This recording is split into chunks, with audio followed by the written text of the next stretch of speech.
Y el personaje del día en Casa de Nariño en línea es el señor ministro de Hacienda, José Manuel Restrepo.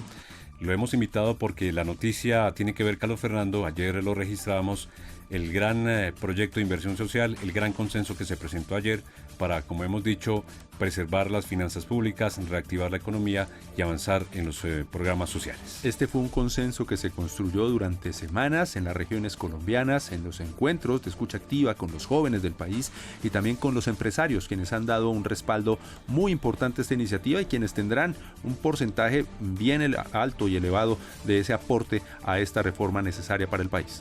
Ministro, gracias por atendernos, muy buenas tardes y arranquemos esta entrevista explicándole a los colombianos que nos están viendo y que nos están escuchando sobre que este proyecto de inversión social no va a tocar a las personas naturales, no va a tocar el tema de renta ni tampoco el tema de pensiones. Muy buenas tardes. Tal vez lo primero y lo más importante es que esta iniciativa tiene como corazón, como alma de la misma, el propósito social. O sea, ¿qué busca?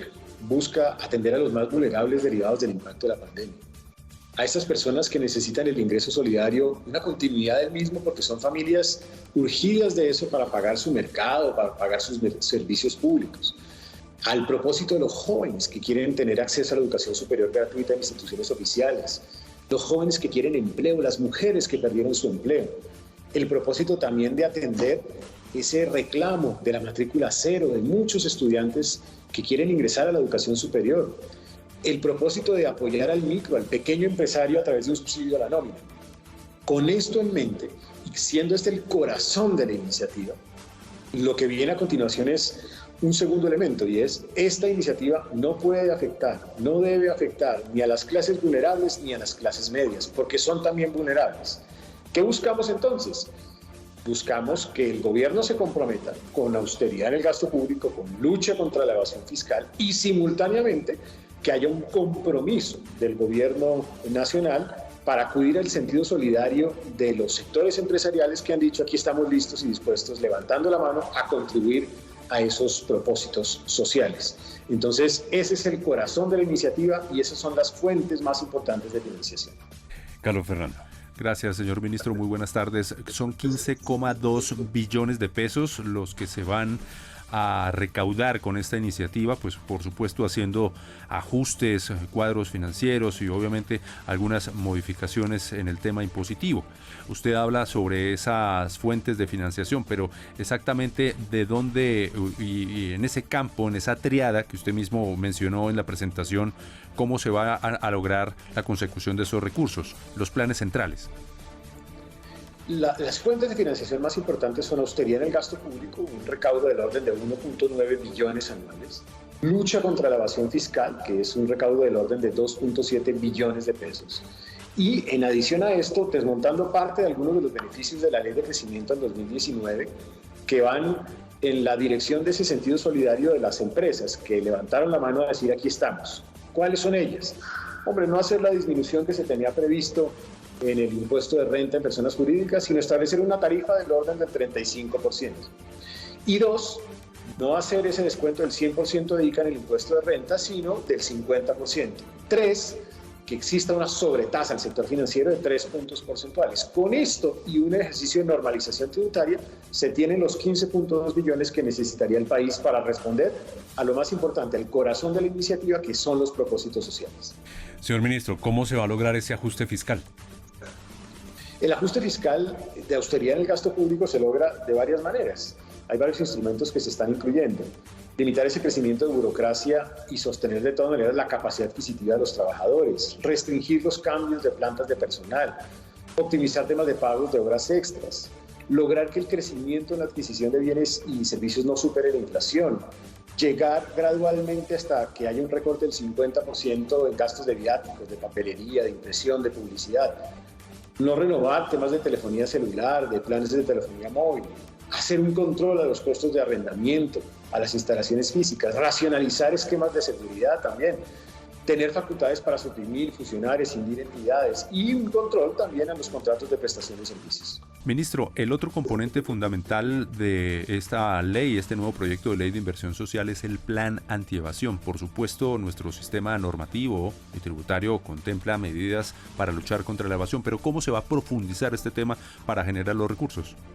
ya hay avances. Yo, por ejemplo, puedo decir que al mes de junio nosotros hemos logrado, en lucha contra la evasión y el contrabando, 8 billones de pesos de recaudo, porque hay medidas en marcha. Pero aquí estamos contemplando nuevas medidas. Todo el tema de facturación compulsiva o sugerida, que le llegue al potencial evasor ya la declaración de renta, la facturación de renta, que la declaración misma sea una factura, se pueda cobrar como título ejecutivo, detectar beneficiarios finales para identificar quiénes están detrás de las personas jurídicas, crear un sistema mucho más robusto de factura electrónica. Hoy hay factura electrónica, pero queremos ampliarlo a otros documentos. Que la venta de los bienes muebles sea por el valor real, con instrumentos como, por ejemplo, la georreferenciación. Estos son instrumentos que se han usado en otros países que permiten luchar contra la evasión.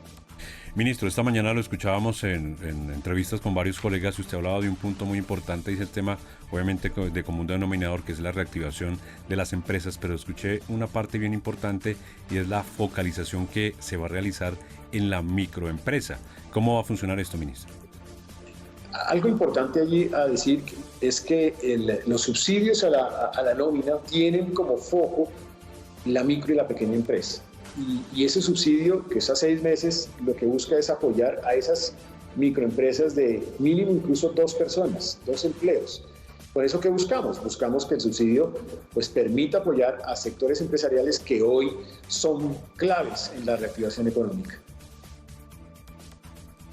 Con este impulso, con esta inyección a la reactivación económica, ¿hasta qué fecha se van a prorrogar esos programas sociales? Por ejemplo, pues ya lo vimos con la reactivación, pero también el componente social que hace parte de la triada. Hablamos de PAEF, de ingreso solidario, todos estos programas que se desarrollaron durante la pandemia y sobre todo el matrícula cero, que también es clave, ministro.